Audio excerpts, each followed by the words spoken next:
శ్రీమాత్రే నమః. రాజశ్యామలాంబ సహిత దశమహావిద్యా స్వర్ణదేవాలయ నిర్మాణం పూర్వజన్మ సుకృత ఫలితమో, ఈ జన్మ సుకృత ఫలితమో, అనేక జన్మల సుకృత ఫలితమో తెలియదు. ఈ మహాసంకల్పం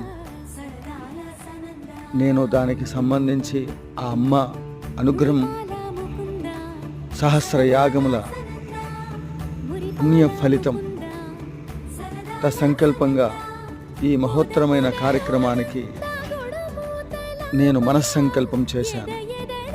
ఇది అమ్మ సంకల్పంగా భావిస్తూ ఉన్నాను. ఈ దేవాలయ నిర్మాణంలో మీరు భాగస్వాములై ఆ పరదేవత కృపకు పాత్రులు కాగలరు. స్థలదాతలు, రాజపోషకులు, మహారాజపోషకులు, విగ్రహదాతలు ఎల్లరూ కూడా ఈ మహాసంకల్పంలో ముందుకు రావాల్సిందిగా కోరుతున్నాను. శ్రీ లక్ష్మీ గణపతి దేవాలయం, సత్తుపల్లి.